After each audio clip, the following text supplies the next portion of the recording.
Maryam Mushiri from the BBC.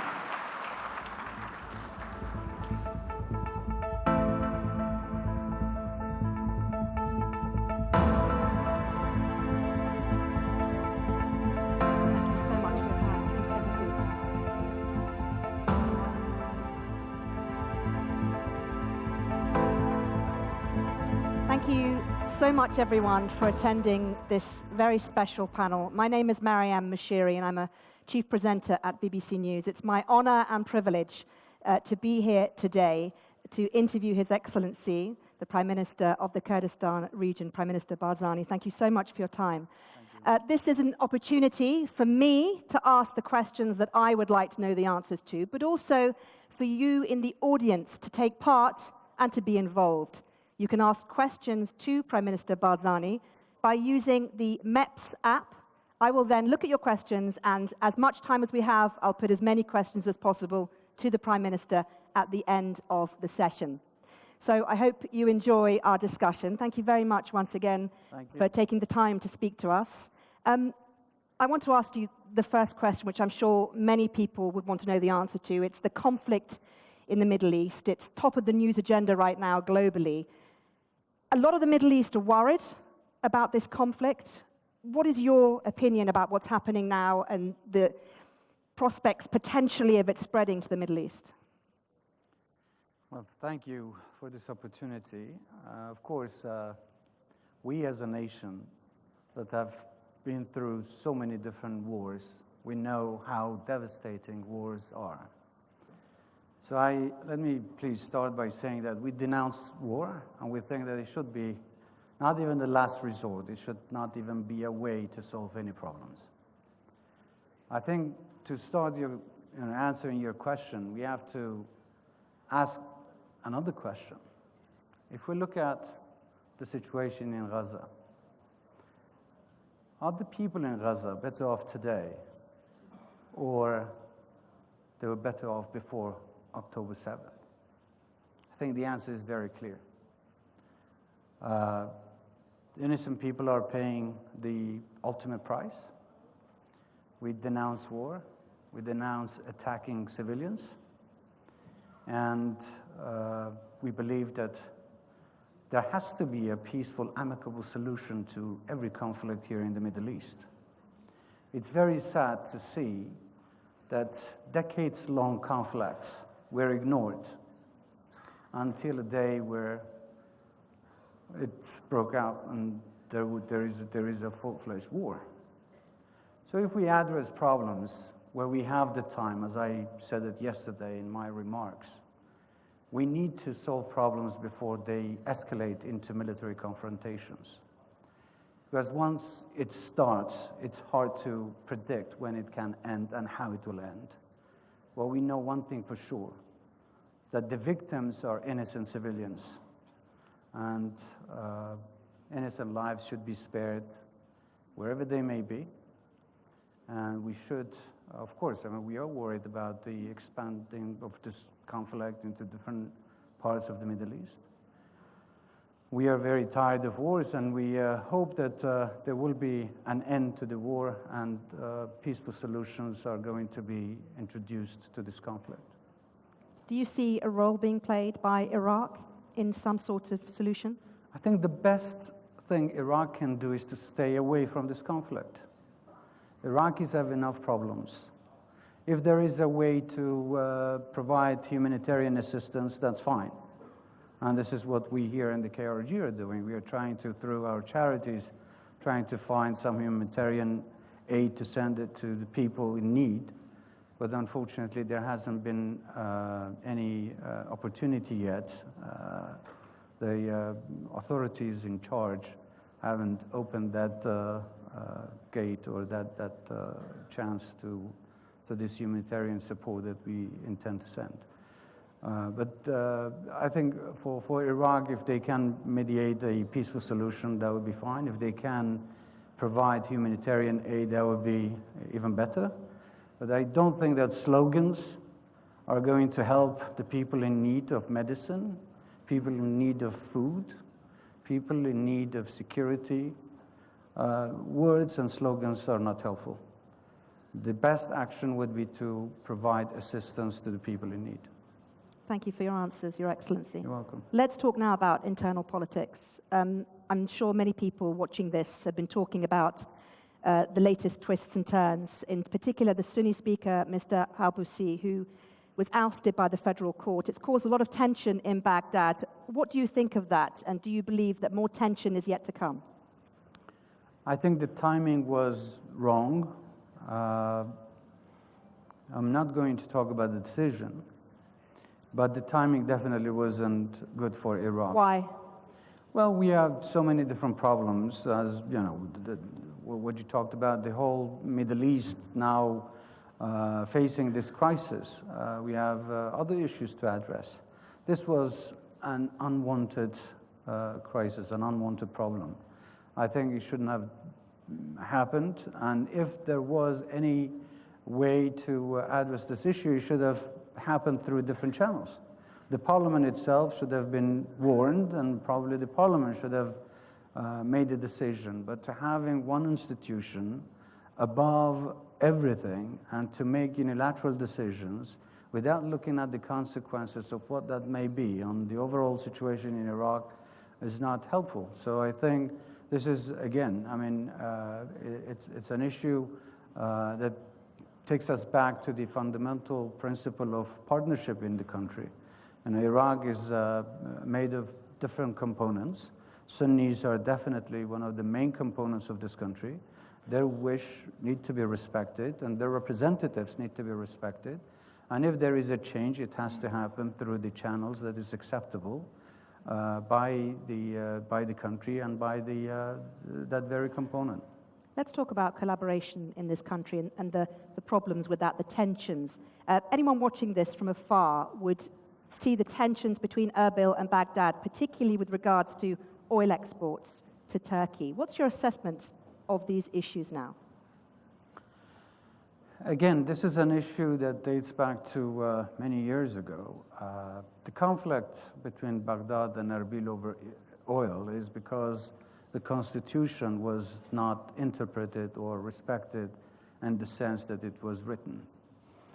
Kurdistan has certain rights in the constitution, which unfortunately have been ignored. Those rights are extraction and production and selling oil. Unfortunately, over the years, there has been conflicts between Baghdad and Erbil, and the main question is very clear. Are we a federal state, or is Baghdad a central government? I think that's the fundamental issue. We believe that there needs to be in a federal state, there need to be power sharing and distribution of power to the regions as it's stipulated in the constitution. Unfortunately, there is a mentality in Baghdad, and I'm not saying everyone, but there is a mentality that is dominant that believes that everything has to be controlled by the central government, and that's the main difference. So if we break it down and come and look at the oil issue in particular, we see that Kurdistan has done everything that requires by the constitution to do. And we have done all of our duties, but we have never enjoyed the rights that we also have in the constitution. Kurdistan has complied with the constitution and the regulations. We have worked with the federal government on the oil sales and on the principles of oil productions. But unfortunately, we haven't been receiving the support that we deserve from the federal government and from the federal institutions. So to be more specific, we have contracts with international oil companies. These contracts are valid and legal. And of course, in the KRG, we respect these contracts. But there is a cost for production of oil by these IOCs because they are the ones that have invested in Kurdistan. So it's not like Baghdad, we haven't invested in producing oil, but the companies have invested. So they need to have the investment cost and also the production cost and also the profit based on the contract that they have. And there is a price, there is a cost for the production of oil. Unfortunately, Baghdad is talking about a number that is not real. They're introducing $6 for the cost of production for each barrel in Kurdistan. There are similar wells in Kurdistan, for instance, in Geyara, that the cost of production for oil in that well is $34. So how come in another well in Kurdistan, the cost should be $6? So there is a huge difference. And when we confront Baghdad, they say, well, this is an average, because we also have other wells in other parts of the country that is about $1 or $2. True. But my question is, when Baghdad is paying the cost to these wells, are they paying every well or every company $6? Or they're paying 34 here and one over there? Unfortunately, they haven't even counted the cost of production in Kurdistan to come up with a different figure. And in that case, it's important, and this is the discussions that we've had with Baghdad, that together through the KRG, because KRG is the owner of the contracts, is the side that has signed the contracts with the IOCs, and this is the right that the KRG has, and we are not going to give that right up. So we are talking to the government in Baghdad that with us, we can talk to the IOCs to see what would be the actual cost of production. Once this is done, then the export can be done easily, because without production, we cannot have export. That's why I'm focusing on the production, that once we have enough production, then we can move into the next stage of exporting oil through Turkey. Everyone can see this is causing economic strife. Do you foresee exports restarting before the new year, given what you've just said to me? We are ready. As I said, here in the KRG, MNR, Ministry of Natural Resources, is ready as of today.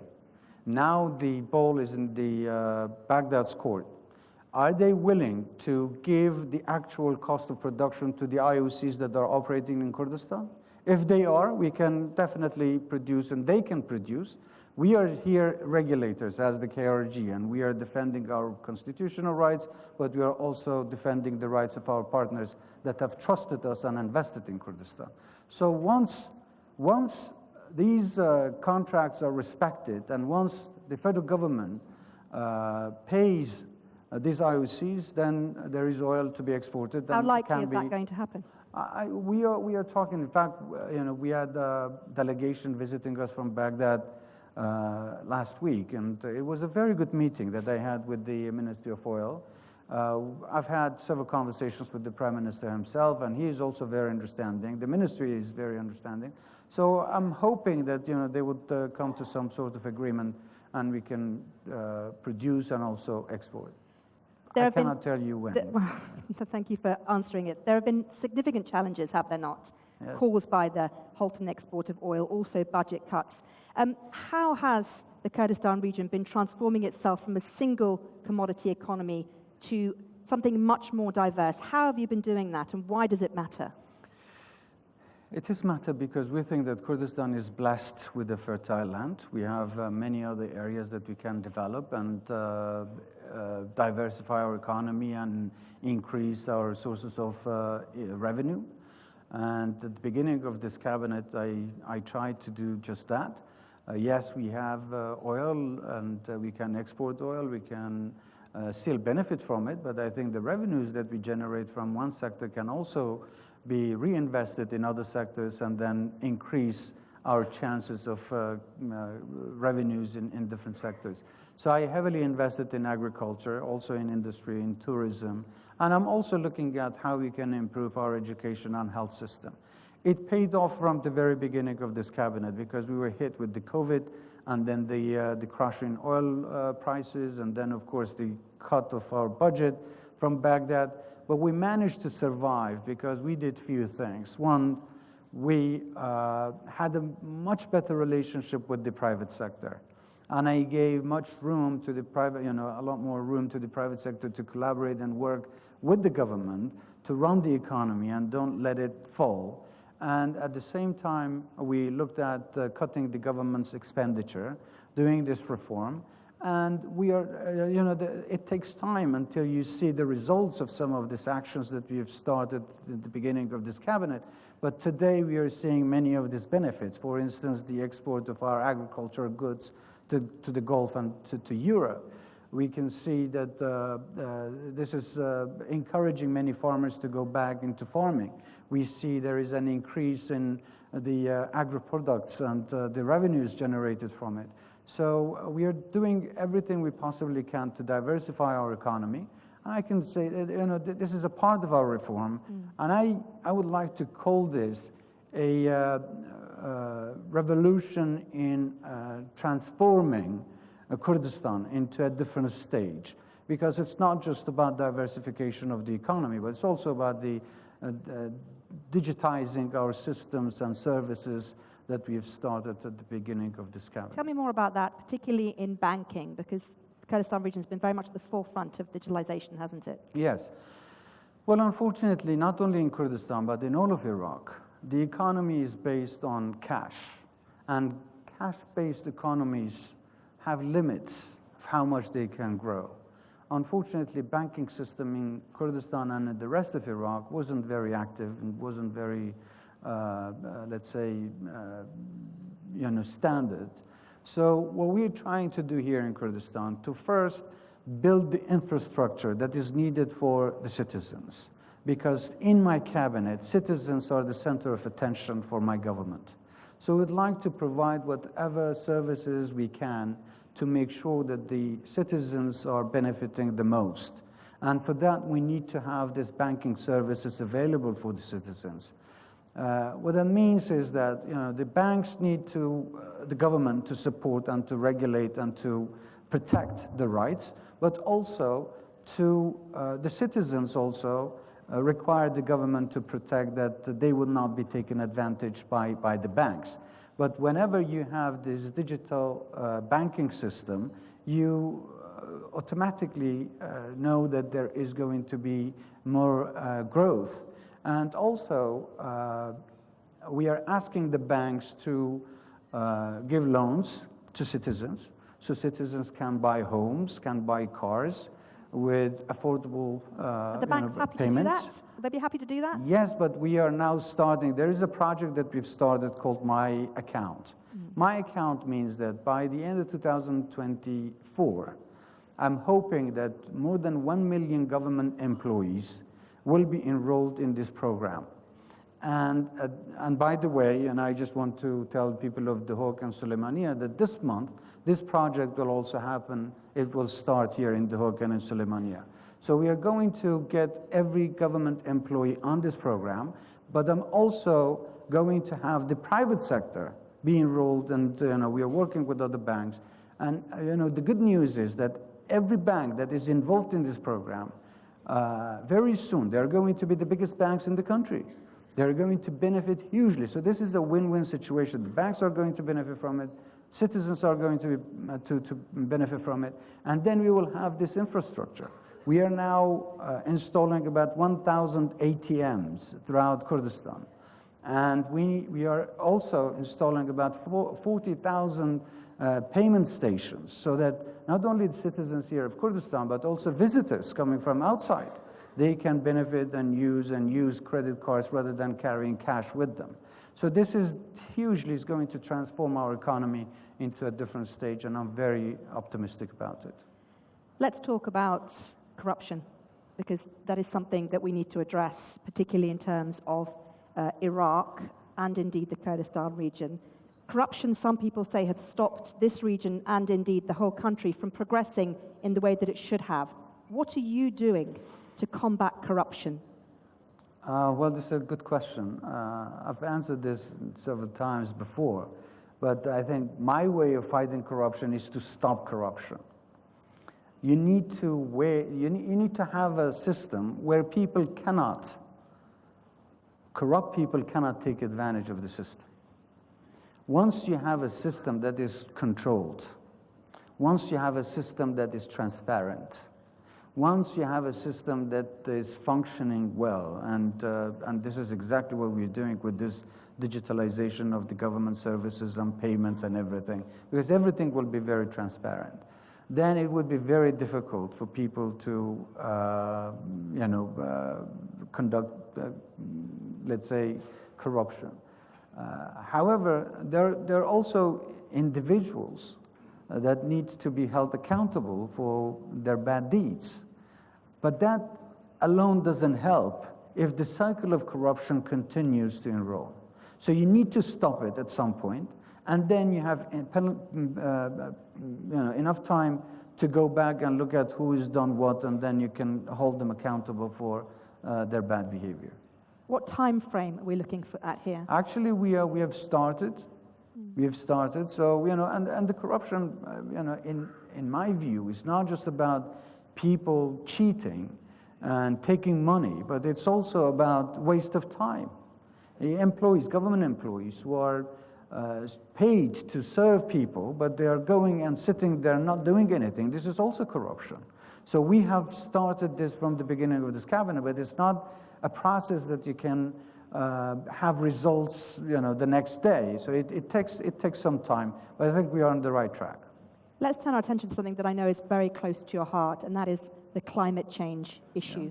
Yeah. In particular, climate change and how it impacts the people in this region and this country, particularly in terms of water scarcity. How worried are you about the impact? We are worried. It's not just about the water scarcity. There are many things. Of course, water is a main factor.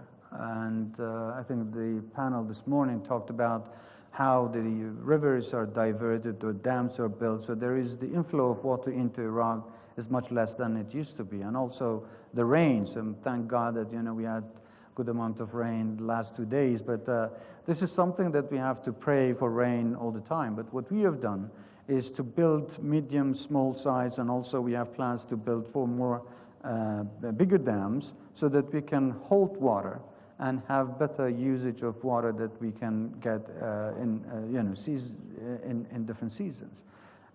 So better management of water resources, it's one of our plans that we are actually doing it. Forestation, I heard this morning also talking about it, so it's another plan that we have. Capturing gas, associated gas from the oil wells that actually we in Kurdistan have already done that. So we have captured gas and turned it into electricity in some part, and we have a decree from the MNR that all of IOCs must also look at the opportunities of whether re-injected the gas into the fields or turn it into energy in other areas. So we are doing what we can. But also, this is not just our job. This is a collective responsibility by the international community. We already are seeing migration of people from one city to another in Iraq, which is heavily affected by it. But this migration could also happen from country to country, and mainly from this region to Europe or to the West or the developed countries. I can look at it from a different perspective. If this migration is unacceptable, there is a choice that can be made today. Of course, there is financial responsibilities that everybody has to accept to look at how to address the problem at its origin. If not, when the migration happens, masses of people migrate to different countries.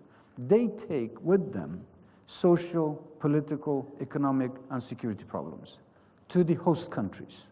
So instead of looking at a problem where it can be solved just by financial support, then they have to support, they have to pay more finances. They have to also address the security and political and economic issues in their own countries when they see this people migrate to their countries. Is this the message you'll be taking with you to Absolutely. COP in Dubai when you go there at the end of the month? Absolutely, yes. This is a fact. And let me tell you one thing. These are not speculations. These are not predictions. We are living the situation. We are seeing it's happening today. And it's very serious. And I hope that the world looks at this with great interest and work collectively to find solutions for this problem. Your Excellency, you clearly feel passionately about this, but what about the rest of Iraq? Do you think that climate change is taken as seriously as it should be by the people within the country? I think the rest of Iraq is affected even more. We in Kurdistan have our own resources. But do people take it seriously? Unfortunately, not to the extent that they want to, no. But they should. Let's talk a little bit about policy. In particular, I've seen a lot of young people in your own staff. Kurdistan is a young region. Iraq is an up-and-coming young country. What are you doing to empower the youth of this country, particularly in terms of employment? Because there is a proportion of the youth in this country who are unemployed. What are you doing to combat that? Well, the youth are the future of this country. And I'm a firm believer that we need to empower the youth and the young talents.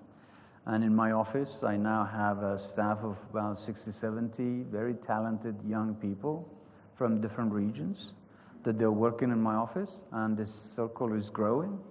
And these will be the drivers behind the engine of reform and transformation in Kurdistan. So I'm really investing in them, and I know that very soon it will pay off. We are empowering the young talents. There are several programs that have started. For instance, I have announced the establishment of something called Kurdistan Innovation Institute, which basically helps talents and brains and ideas and turn that into actions and business plans.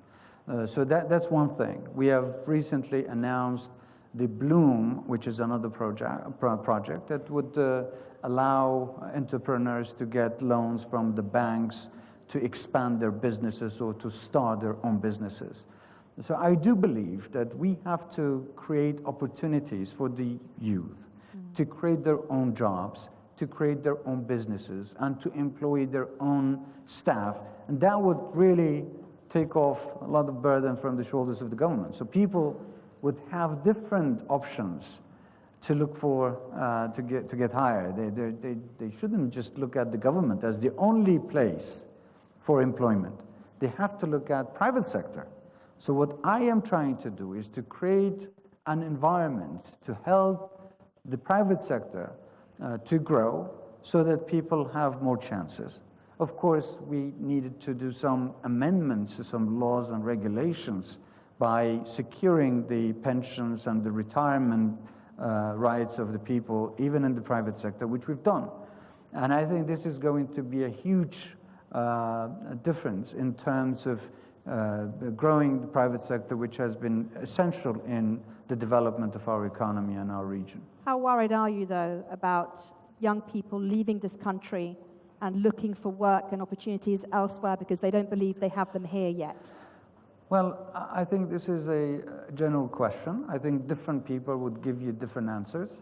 There are always ambitious people. There are always people who may want to leave the country and seek opportunities elsewhere. It's not only happening in Kurdistan, but it's happening in even most advanced countries. People travel from one country to another. They're looking at different opportunities in different parts of the world. But I'll tell you that we have more than 100,000 foreign employees in Kurdistan. So if there is no job opportunities here in Kurdistan, how come we would have 100,000 foreign employees that are working in Kurdistan? Recently, we have worked with the private sector and every company that at least 75% of the workforce must be local. So we are increasing this opportunity of job opportunities for people. We are not there yet, but we are trying as hard as we possibly can to employ many more people and give more opportunities to our youth. But they have to help us also. Let me finish by this. This is a shared responsibility. People shouldn't look at the government as the only regulator, as the only authority. The government is a part of these people. We are doing what people want, so they need to engage with us. People also have, people also have responsibility.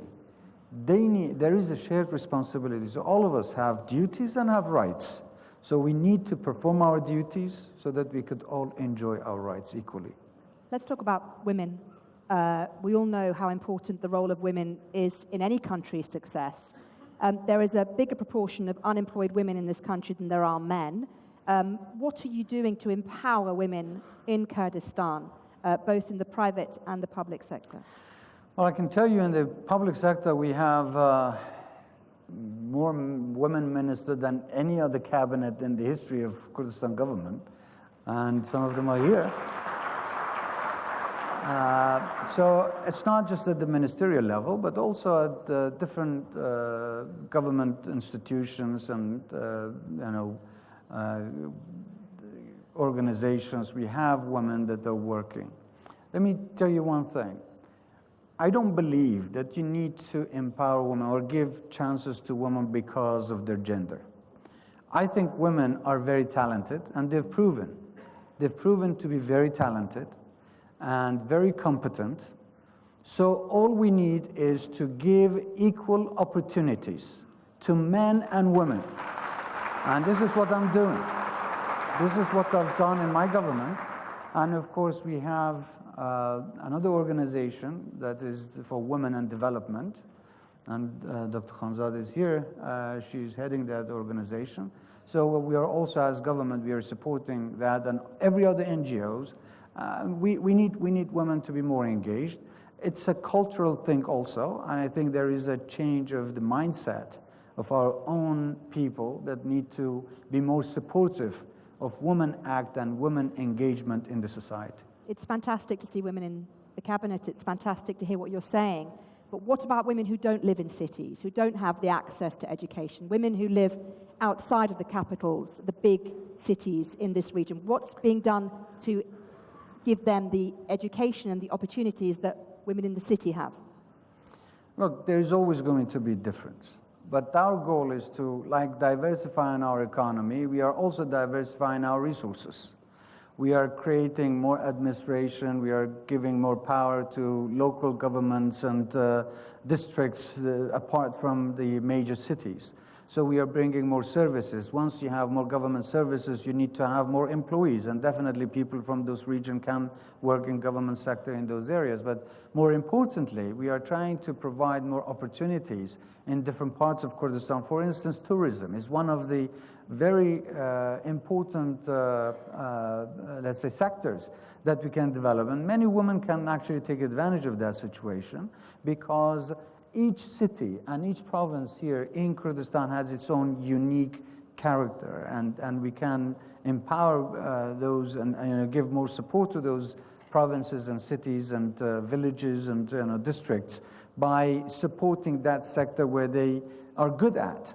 And this is what we are doing. And about schools, we are building schools in the most remote villages. We are bringing roads and services to the most remote villages. But unfortunately, we are not doing everything we want because we don't have the resources to support the vision that we have. And that, once again, is because of how unfair Baghdad has been in providing the fair share of Kurdistan in the overall Iraqi budget. If we have these support, imagine the developments that we have in Kurdistan. Without support from Baghdad. But if we did have support from Baghdad, if we did get our fair share of the budget, imagine where Kurdistan would have been now. I mean, it would be a much different place, a much better place. Well, we are not going to stop. We will do everything we possibly can. And we are looking at every part of Kurdistan, not just the main cities. Let's talk a little bit about minorities in this country. What's being done to protect minorities against ongoing threats? First of all, I'm personally not very much fond of the word minorities because we have paid a heavy price for being a minority, and we have always been looked down upon in the country. So it's not about the majority and minority, it's about the diversity of communities and religions and ethnicities. we have different communities in Kurdistan, and they all enjoy the same rights. Law is above all, so we are not going to support one who belongs to, let's say, a majority group and one who belongs to, let's say, a smaller group. Absolutely not. Everybody is equal, in Kurdistan, and of course, I mean, if there are incidents, we are looking into them. If there are issues, we are looking into them. But I think actions speak louder than words. So no matter what I say, I think if you look at Kurdistan, that is hosting now more than 1 million IDPs from other parts of Iraq and about 250,000 refugees from neighboring countries, that speaks volumes about where Kurdistan stands on the rights of different communities in Kurdistan. There are hundreds of thousands of Yazidis who have come from Sinjar because of ISIS. How are you going to help those Yazidis to get back to Sinjar? Well, they have all the right to go back, but they need to go back with dignity. They have to go back as victorious. These are people that unfortunately have been victims of ISIS, and unfortunately until now the situation is not supportive for their return. They want to go back to their homes, they want to feel secure, they want to have services, they want to have schools, they want to have health services in their city. How can you facilitate that? We have signed an agreement with the federal government of Iraq, and we were hoping that that agreement would be implemented. Unfortunately, it has not been implemented by the federal government because there are elements in Sinjar that are not challenging us here in Kurdistan, but they're also challenging the federal government and the Prime Minister's decision himself. So basically, there are elements that are more powerful than the government institutions that are not allowing the agreement to be implemented. And of course, we cannot force anyone to leave Kurdistan to go and live in uncertain conditions.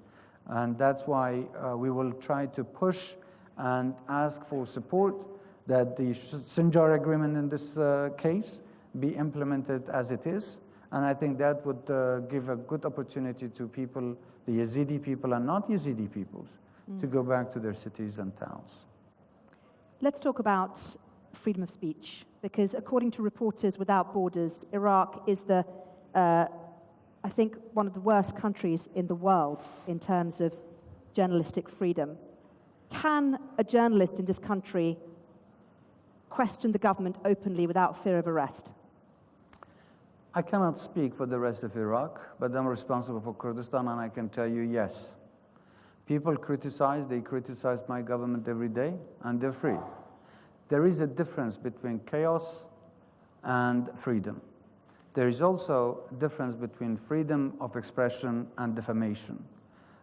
Obviously, journalism is a very honorable, work that, Thank you. Of course. And I personally respect them very much, and I think journalists here in Kurdistan are very active, and they're very influential. So definitely they have the right to express, to criticize, and I hope that most of their criticism would be to build Kurdistan and to help us learn from our mistakes and to realize the shortcomings so that we could they could have a positive impact on the decisions that we make.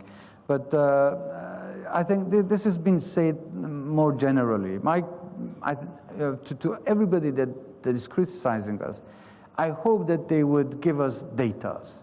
They say that Kurdistan is on a setback, and again, I'm not speaking for the rest of Iraq, but I'm speaking for Kurdistan.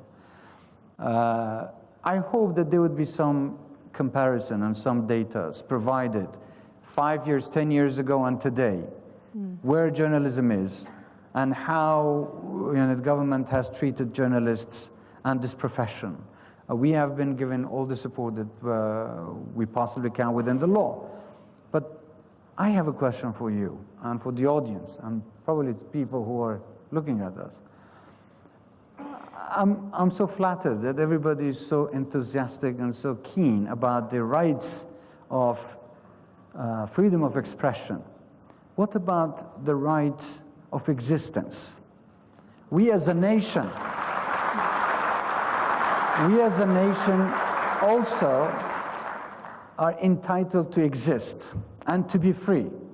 So how could you focus on the freedom of an individual but ignore the freedom of a whole nation? Can you possibly do both? Absolutely. And I'm not saying that one should be forsaken for the other, but I'm saying that everything has to happen, and once you have a free society, you can make free choices. We touched a little bit about the United States, the Middle East conflict and the role of the Arab world in it. I want to talk now about the United States' role, particularly its relationship with the Kurdistan region. You've always enjoyed a pretty close relationship to the US. Do you think this collaboration is continuing in the way that it has in the past, and how important is it to regional stability? Well, let me say that we are thankful to the United States for the support that they have provided since 2003 until now. They've been very helpful in supporting all of Iraq and Kurdistan, and especially during the war with ISIS. They've provided military support to Peshmerga, airstrikes against Daesh. So we are all very thankful for the US support. Now, I cannot speak on behalf of the United States. They decide where their priorities are, and they decide how to make their policies. But I think over the years, the disengagement of the United States to a greater degree, or the decision to draw down their engagement, maybe a better phrase, has left a gap. And that gap, unfortunately, wasn't filled by the right actors. Unfortunately, there was a lot of advantages that was taken by different elements. I don't want to be very specific, okay. But I think it's important for the US to maintain its good relations with the country, and especially with Kurdistan. We would like them to be more engaged on economic level. I mean, they don't have to be, to look at the military presence, but I'm talking about economic engagement, political engagement. So yes, U.S. is a great ally. It's a country that we thank them, thank American people, American institutions for their support. But contrary to some people who may think they shouldn't be here, we think that their presence in the region is still very much needed. Another player, potentially, of course, is China. It's expanding its sphere of influence. Chinese company recently replaced Exxon, did it not, at a major Iraqi oil field, and opened visa applications, I believe, from Erbil quite recently. How big a player is China? Is China going to fill that gap that you just told me about? Look, China is a great country. And like every other country or superpower, and they're trying to expand their influence. They're looking at Iraq as a market. They've had historical relations with Iraq, and they're looking at economic opportunities. Of course, when it comes to business, whoever gives better options and arrives first and has, let's say, better terms and conditions can win. And the Chinese are taking this very, looking at this opportunity very seriously. They are in Iraq, and they're also in Kurdistan. We welcome everyone who wants to expand the relations with our region and to help develop our economy. Let me ask you a little bit about your vision for Kurdistan region. What do you see over the next few years? How do you see things playing out? Wow. It's a very big question, so take your time. It is a big question. Well, I would like to see Kurdistan developed, obviously. Like I said, I want to see the citizens be the center of attention to every government, mine or after me. I would like to see time has value. I would like to see bureaucracy stop. I would like to see everyone getting a fair and equal opportunity. I want to see that people in Kurdistan don't look at any other country to look up to, but to be the model and symbols for others to look up to them.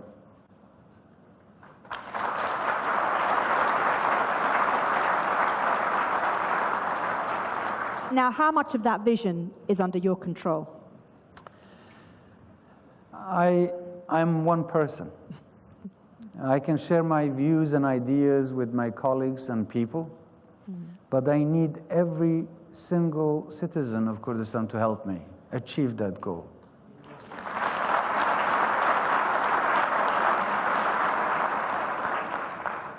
If there was something that you could obtain for this country immediately with no problems at all, what would it be? What would be your wish? If you had a wish that I could grant for you right now. Right. Well, let me say, the ingredients for success, basically, what you're saying. Justice is very important.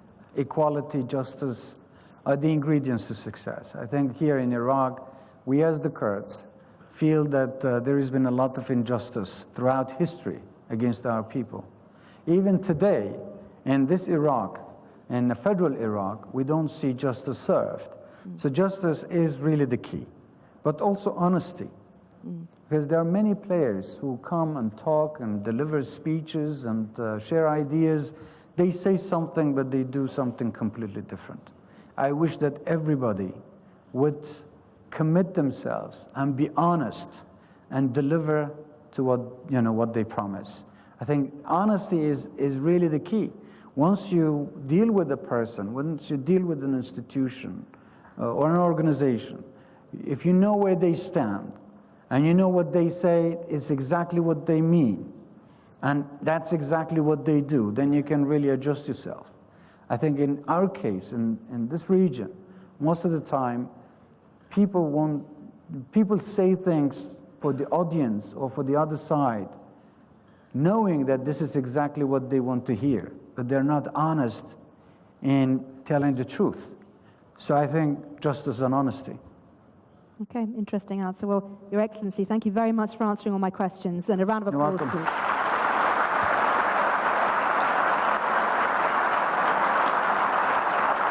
Thank you. So as I mentioned before, now is the opportunity for your questions to be answered by His Excellency. I've asked you to only put your questions through the app for now. If we have time to answer questions from the audience, we will do so. But I'd like to start with this question from Ibrahim, Your Excellency. And the question is, what more can be done to produce and export made in Kurdistan products? Well, it's a good question. Actually, last year, I promised that we will find an international market to the Kurdistan's products. Today, I'm proud to say that we have found that market, and that pomegranates, apples, honey, grapes are being exported to the I'm Gulf. expecting a big box of those for me at the end. Really? I don't know if they have one, but I'm joking. yeah, but this is the beginning. And my job as the government is to regulate and find that market, find that supply chain, for investments, and also then to connect our private sector to the international market, which we have done. So we've done most of our part, and from now on, we will leave it to our farmers and to our private sector to make these connections and to make sure that everybody gets the taste of Kurdistan's fruits and products. Sounds delicious. This question, Prime Minister, from Atul, and this is, what is your plan to develop government departments to better serve the people? Like I said,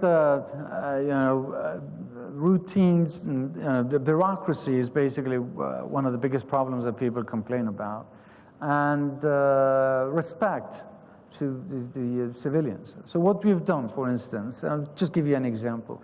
I've visited many hospitals, and unfortunately, if it's cold or hot, people had to wait outside. So we have tried to work with every local hospital and government buildings and departments to create and provide an adequate space for people, for the citizens, to go before they're served. So basically respecting the citizens, Right. cutting bureaucracy, and providing fast services to them. And of course, like I said, equality. You need to give services to people regardless of who they are and their rank and their origin and their race, but everybody has to be served equally. So this is, I think, the best way to serve people. This question from Ali Mirkan. KRI, as a developing region, requires energy and money. How do you plan energy transition in this state? What is it? I think he means the Kurdistan region is requires energy and money. How do you plan energy transition in this state? I don't know what the question means by transition energy, but I think, yeah. If he means, if you're looking at alternative energy or green energy, we are looking at building dams to produce more electricity. So hydroelectric power is on the agenda, but also solar energy and also gas instead of fossil fuel. So we are looking at all these other sources of renewable energy or green energy to produce more energy in the future. But again, also, I would ask the citizens to also look at this as something that belongs to them. It doesn't belong to the government. Let me tell you that energy doesn't belong to the government. It belongs to you. So use it as much as you need it. Do not waste it. If you help us, we can help you have more energy and more resources and better services. Let's ask this question from Onar, and this is, how does the newly founded Kurdistan Accrediting Association for Education foster the quality of education? Well, this is, again, it's something that I started building, and I think it's important to elevate the standards of our education at the university levels so that we can follow certain criteria of where our education should be and how we can improve based on the world standards. So this accreditation body was created recently. It hasn't been into full effect, but do you hope it will make a difference? I think yes, it will. I mean, it already has. Already our educational institutions are doing much better in many ways. There is better competition, and I think with this body that we've created, we can have more regulations and more observation and more control of the education. This is a question which we touched on a little bit earlier, but you're more than welcome to answer some more if you like. It's from Alind, who asks, how can Prime Minister Barzani solve the Erbil-Baghdad issues? By fostering cooperation, stability, and unity? I have a responsibility. I have a responsibility to defend the rights of people of Kurdistan. So my job is not to give up any constitutional rights of the Kurdistani people to please anyone. But whoever accepts me as a partner, as a real partner, and whoever is ready to implement Constitution the way it is, they can see me as a true friend, and we can definitely improve the relationship between Baghdad and Erbil.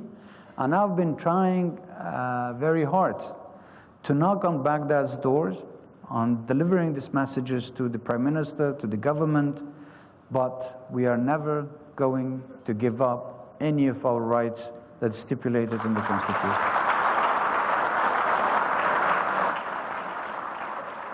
A question here from Ibrahim, who asks this: what more can Kurdistan's friends do in the UK to support KRG? Well, they can definitely be supportive by encouraging many UK companies to come and look at opportunities that will be a good economic opportunity for them as well. So is there a good relationship between the UK and Kurdistan in terms of investment? I think we have never had better relations than UK than now. So with UK than now, we have excellent relations with the UK, and we are very pleased. But I think having more engagement, having more support. Now, of course, political support, security support, military support. When we have common challenges and common problems, this is what we expect, because this is what friends need each other when they're in tough times. They need each other to help each other. So, but again, during good times also, we want them to come and benefit. Kurdistan has huge potential. I think friends who have helped us through difficult times are entitled to also benefit from the resources that we have in Kurdistan. Do you think that UK companies see the kind of stability they want to see within Kurdistan to be able to invest? Well, there are some companies. There are some, I think, more than 200 companies. Yesterday I heard the Prime Minister Boris Johnson saying that. So there are many companies that are already operating here in Kurdistan, but I think there is potential for many, many more companies to come here. This question from Masoud Hamid. What actions to increase awareness on climate change, that's water and food supply, and reforestation, what actions are being taken to increase awareness amongst people? We are trying to incorporate that into our curriculum at the very elementary level schools. So we had these discussions with the Ministry of Education and Higher Education that education is the key. People need to be aware of some of the changes that are happening, and also how they can protect their own environment, and how can they be more responsible citizens.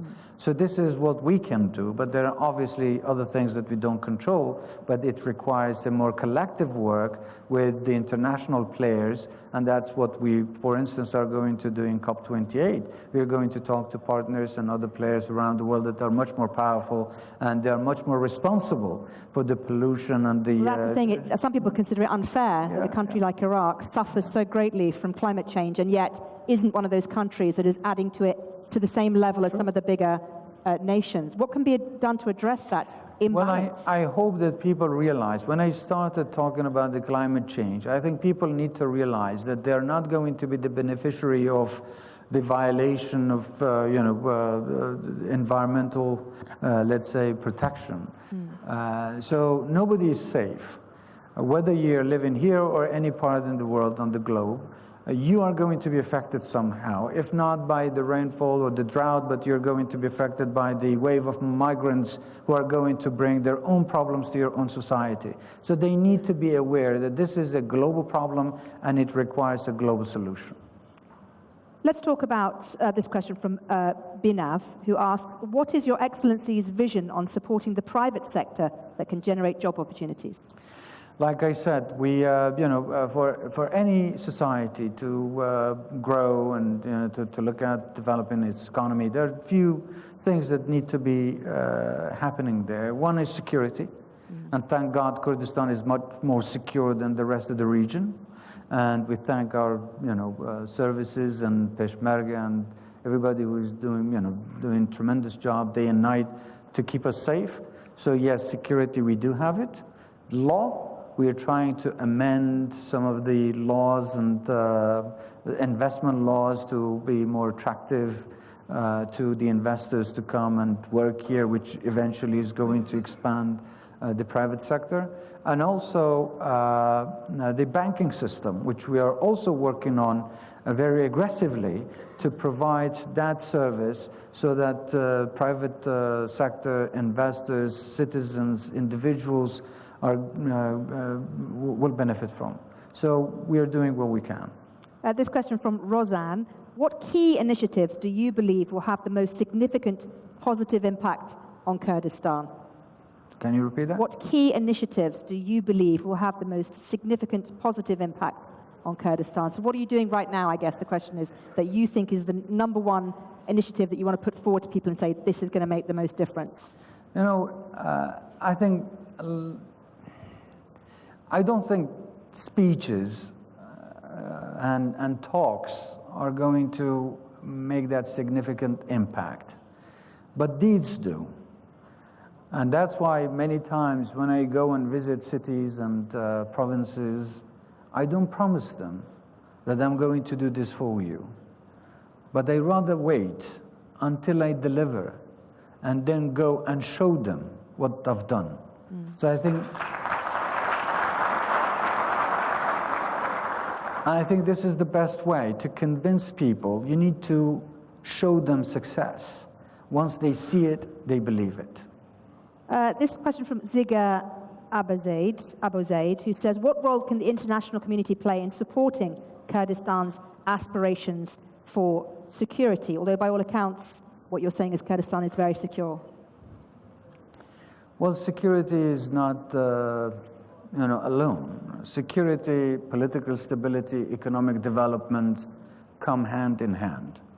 So we need to have all of the above to have a secure region. So we need to look at how we can develop our economy. We need to look at how we can have more political stability so that we could have a more secure region. And it's vice versa. So all of these are working as three pillars. And we need to do this. But there is something that I'd like to mention, and that's the international law. The Kurds, like many other nations, I think, deserve to have their own rights of self-determination. They have their own rights to live like many other nations. So we need international guarantees that we will never, ever again go through the atrocities that we've seen, like the chemical bombardments or the Anfal operations or the injustice that, historical injustice that happened to us. So what we need is really more than anything else, we need international guarantees. So if if the international community wants to help us, they need to give us that guarantee that Kurds will never, ever again be subject to attacks or to atrocities or to chemical bombardments or to any sort of ethnic cleansing or genocide war. So that's what we need to hear from the international community today.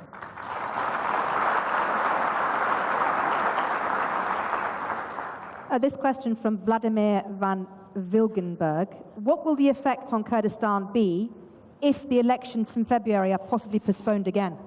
I hope they won't be postponed, because I never supported the delay of the elections of last year.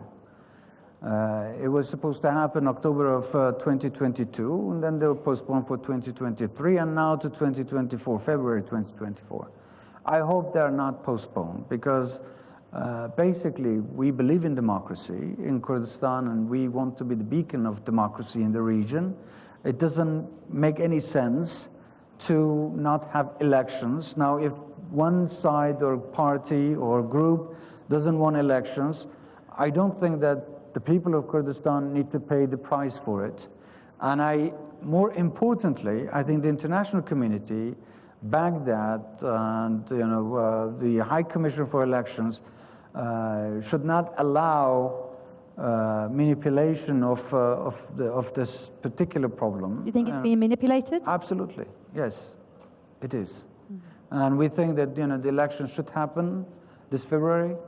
And if not, those who are responsible for postponing might be the only ones held accountable, not the people of Kurdistan. Okay. A question here, interesting one from Shahan. Your Excellency, what would you advise diaspora Kurds? I want them to learn from their host countries and to come back and build Kurdistan.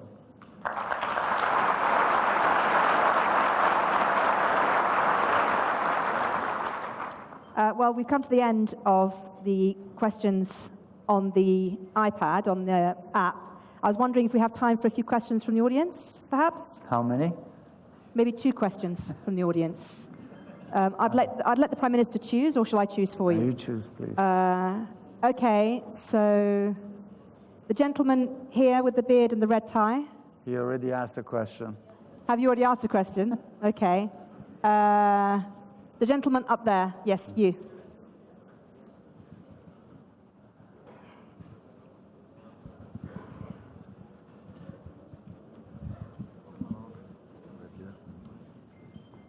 Tell us who you are first of all, and then ask a question, please. Ivar Bosch, Beres, Janave Sarut Waziran, Bragevre, Mondonevi, اسمم اسکندرم. صد سال تمن خود عراق همه رنگین سیستم حکمرانی بخوادید. سیستم پاشایتی، بوکوماری، پاشان دکتاتوریت پاشان سیستم بنا فدرال و دموکراسی و پارلمانی و تعددی مخابن ادواسات سالا دام تجربه که جلکات طال عراق در باز کرد چونکه همین رنگ و همین سیستم اتکواتی نه تجربه کردن یک عقلیت هبو بران بر خلکی هرم کردستانه عقلیت ها سرکوت کرنه در بدر کرنه این کار کرنه و ناتج وی سیستم فدرال و دموکراسی جی سیاست و برسی کرنه بران بر خلکی هرم کردستانه کارینا مخابنی و پشتی که حکومت هرم کردستانه همو التزامات دستوری بران بر حکومت آناوندی جبجه کرین همان او عقلیت و بره بران بر خلکی هرم کردستانه تدب کارینان ما گورانکاریه توی عقلیت دا ندید مخابنی و اگر افرنگ سیاسته یا حکومت آناوندی ها بردوام بیدن و سیویدارم بردوام نبیدن جناب اول حکومت هرمه سرکرداتی سیاسی کردستانه چه برنامه و پلان هیاده شواز سردری کرنه دیل حکومت آناوندی ها چه بید اگر افرنگ سیاسته و اف عقلیت برانبر خلکی هرم کردستانه بردوام بیدن یلا اسپاس زور سپاس پیش فهمت شده راسته رنگ جماره که کسی لبغدا وجور بیر کنه کم حق ملت کرد یا مافی ملت کرد بیت پیشل کرن یا نیش بین برسی کرن و تصور اوان ورد کشان ملت کرد حل کن مخابنی و مدید اوا 7 اکتبر الغزه روی دای بین فلسطینیا و اسرائیل يعني إلا تبيا خلقك بجناح بيتا كشتن حتى قضيك بابتك بيتا بر آخفتنا و چارسریا کا گنجا و بيتا ودیتن لسا آست نف دولتی آیا کرد خلق کردستانه باجا باش یا خود دنوه چونکی ما نهیرش کرسه کس من چه خلق بگناه کشتن به هندی جاتی او رو قدری ما بگیرن بین هلکا دی مسزاب دنوه آیا پرسیار اوه آیا اف عقلیتا دی چه و سر کوی قناعتا من یه سر کوی تند ملت ما بید هم تیویدارین پیچه بین گینه گفتگوی بگینه چهار سرکا گنجاو ما پیوندیت زورت باش بگوید که سرک وزیران بر سودانی هی دیگه وی حکومتی هی از متأکدم وی حکومتا بغداش فشاره که اگجار زور یال سر و زور او برنامه که وقت خواهم که حکومتش گشتیا ریکفت نه جیبه جی کرنیل چل یاسایان افتو غازه بید چل بودجا حکومتا فدرالی بیتن همه هاتنا گورین نب حزو خواست حکومته بلکه فشار کل سه حکومته هاتیه کرن به هنده لازمه وقت امیش هفت کینا لحن عراقی ام هفت نکینا همیاب یک چاف خلقه که زور یه عراقی بتایبت حولاتیت عراقی عطفه که زورت گرم کردستان هی خلقه که سیاسی زور عطفه که زورت گرم کردستان هی یا مهم او ام پیچه بیم دیالوگ کشت خو حل کینو نگینا و مرحله کو بیر تشتدی بکینا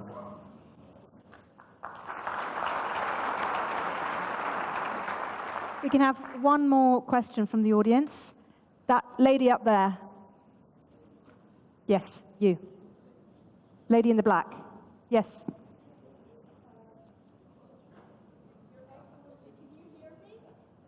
I can hear you, yes. Hello, Your Excellency. My name is Shahan Omar. I'm a student from the University of Düsseldorf. My question would be, would a secular Iraqi state solve the ideological and the religious issues in Iraq and Kurdistan? Thank you. I didn't understand.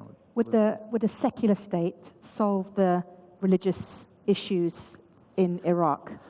Well, Iraq is supposed to be a federal state, and I think, it includes groups that are secular and includes, people who are religious. But there is a coalition. It's not just about whether there is a secular system. It could be a secular system, but dictatorship. We've seen this, and we still see it in other parts of the world. So it's not about secularism or a religious state. It's about the mentality that rules. It's about justice. So I think if you have people who believe in the rights of human beings above all, and believe in the equality of humans and citizens, then we could have a good government. Thank you. Before we go, no more questions, I'm afraid, from the floor, but I have one more question for Please. you. We're here at the Middle East Peace and Security Forum. Why is it important to have this forum in Kurdistan region today? Why is this key for not only this region, not only this country, but the world, to have a forum like this where we can discuss openly what we've talked about over the last very exciting and interesting couple of days? Well, look at Kurdistan. Kurdistan is geopolitically located in a very strategic part of the world. We have, we are here. We have Turkey, we have Iran, we have, the rest of Iraq and Syria, the whole Middle East. We are basically the glue. We are connecting all these different communities and thousands of years of history and different cultures together. So I think we as the Kurds, instead of being elements of separation, elements of destabilization, we want to unite the region. We want to bring more stability to the region. We want to be the beacon of development and progress and democracy. And that's why these sort of conferences are to show the world that we are different and we can be better. Excellent answer. Thank you.